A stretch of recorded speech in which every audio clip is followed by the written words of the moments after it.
Yep. What time? 6. Okay. Okay, thank you.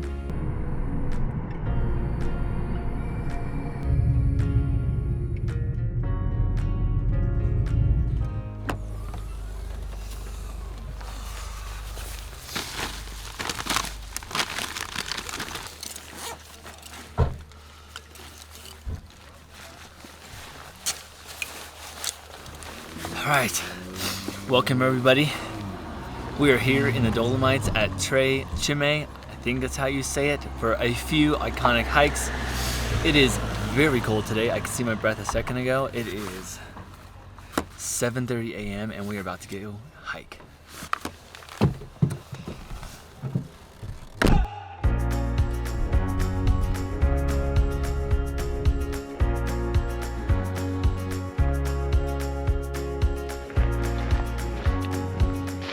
Okay, so we just left Refugio Aranzo right behind me and started this trail. Our first stop is Refugio Lavaredo, which we read is I think a mile or two from the start, and it offers some of the best views of Cime. This is actually about a 6-mile loop. I don't know the exact elevation gain, but it's rated as moderately challenging online, and I'm not quite sure our energy levels today, to be honest. So we're definitely gonna go to the first Refugio, see what the views are like, and see if it's worth stopping there or going all the way. A little bit of information on the trail so far. It's actually really wide. I wasn't sure based on the videos I saw online, but it's at least like 4 people wide. So far it seems like a good, easy start. Otherwise, the views literally start from step 1. It was extremely windy, and now I think this giant mountain to our left is blocking it, which feels so good in the sun. We were expecting rain potentially today, so this is a blessing already, but really good start to the day.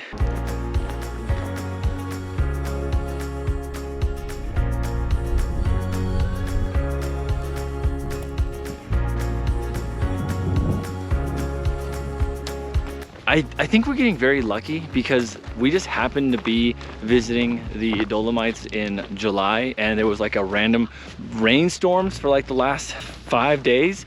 And so I don't know what it's normally like, but from all the online like information and videos we saw, this hike, as well as Cime, which you saw in our last video, I mean, unbelievably packed.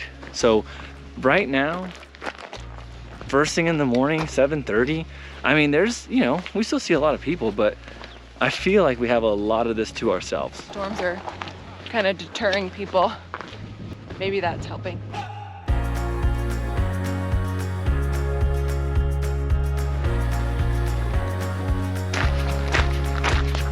All right, so we've only been walking for about, what, 15, 20 minutes, and I'm pretty sure we're already at the Refugio.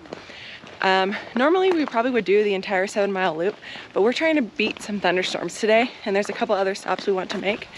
So for time's sake and trying to beat the storm, to stay safe and stay out of the rain, I think we are just going to hike to the Refugio so we can hit up another hike over here and then check out one more spot before the thunderstorms start.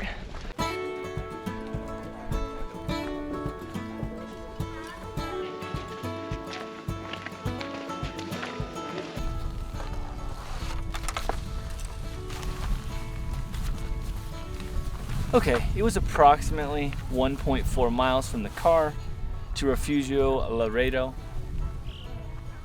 We have some pretty beautiful views.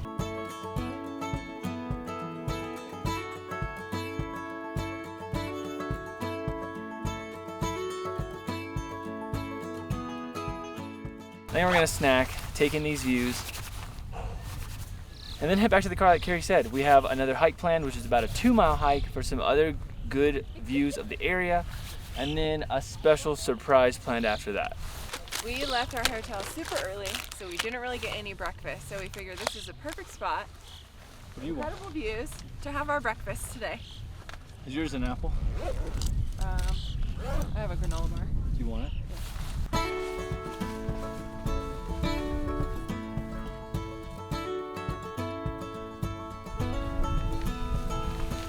All right, time to head out. We'll meet you back at the parking lot for our next hike. Okay, hope you can hear me because the wind is strong again here at the Refugio Aranzo. We are going on our second hike, Misurina. So, this is the second hike we wanted to do. It takes off from the same starting point as the Cime, and that's why we're doing it.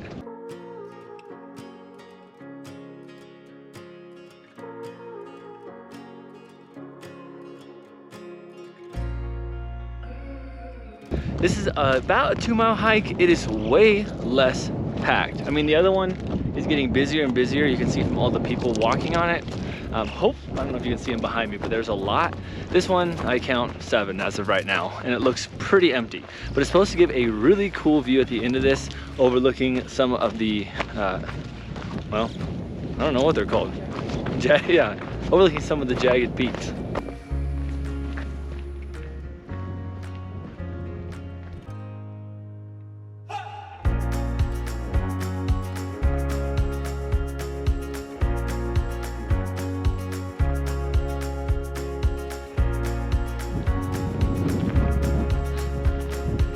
My goodness, you have 360-degree views. This is incredible.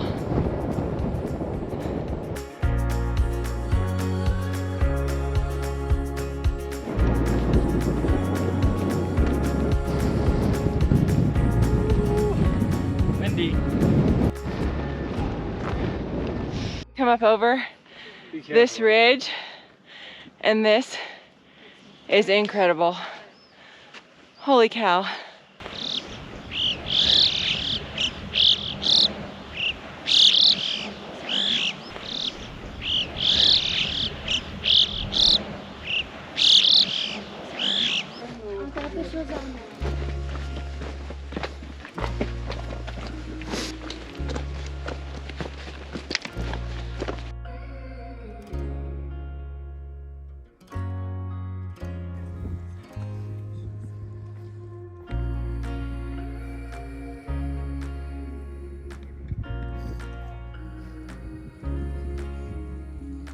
We made it.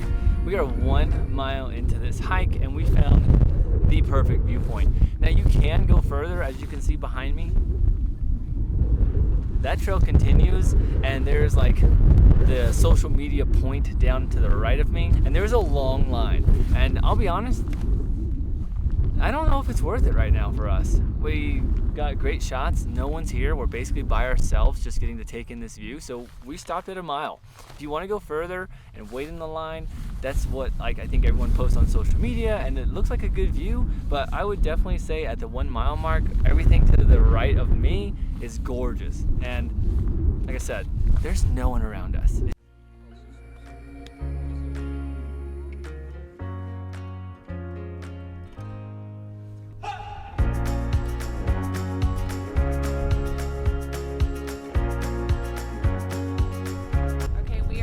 Done with our second hike, and I think we timed it perfectly because there are some dark clouds rolling in behind that mountain.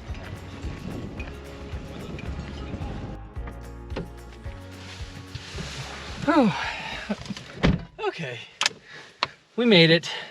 So that was definitely a short overview of those 2 hikes. You can go further on both technically. We did about 2 miles on the first one, the Cime. And then the one that I'm looking at right now, you can hike, I think about, honestly, it was only like 500 more yards, but there was a giant line, like we said, and we just didn't want to wait for that one special shot for a photo because the views we had were amazing. And we were all alone for probably like 10 or 15 minutes, which was honestly the best part. Overall, beautiful area. The parking lot gives you almost the same views as the hikes, so even if you can't walk a lot and you wanted to come here and just park and take in the views, you can sit at the Refugio. The one we did, the first one, Refugio Lavaredo, which is the 2 mile walk, was really pretty darn flat, so it's easy. Other than that, beautiful area. We're gonna drive down to Cortina, maybe explore, maybe get something to eat. We are starved, and that'll do it for this section. I said earlier, also, there was a surprise. There won't be a surprise. We found out the lake we were gonna go to, I don't know how to say it. Lago de Braise. Lago de Braise. That lake, you have to have a reservation. We didn't know that. And the reservation that you do to get into this area we are at now is good for 12 hours. So plan accordingly what time you think you can get here depending on where you're staying. And ours is good for another couple hours, but like we said, there's bad weather coming in and we don't want to be up here stuck in bad weather with a 2-hour drive through the curvy mountain pass back to our hotel. So we're gonna head out.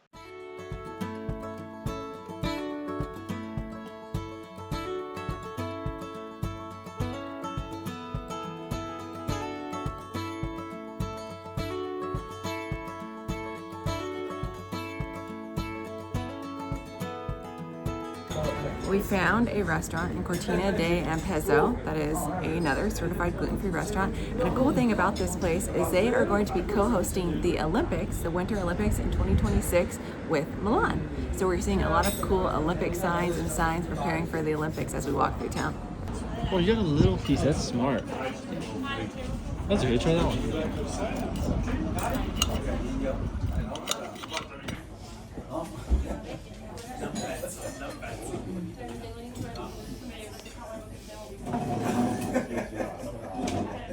That might be the best gluten-free anything I've ever had. You guys, this pizza is so good. Even I had to double check that it was gluten-free. Tyler always double checks, but even I had to make certain because it's too good to be gluten-free. Delicious. Can you tell it was good? That's how good it was. And tiramisu has become our favorite dessert in Italy, and they also have that gluten-free. Okay, so here's a couple things we learned during lunch today. In Italy, pepperoni pizza is actually a pizza with bell peppers. If you want an American pepperoni pizza, you order spicy salami. We learned that when they brought out the wrong pizza, and you could probably see the look on our face because they're like, is this correct? We're like, felt really bad. No, it's pepperoni. The confusion was the menu they gave us had English on the back, and so we ordered based on English, but our waiter spoke primarily Italian, so I think he just thought we wanted the pepperoni, which is Italian for bell pepper, so it wasn't his fault, but they corrected it and it was delicious. It was amazing.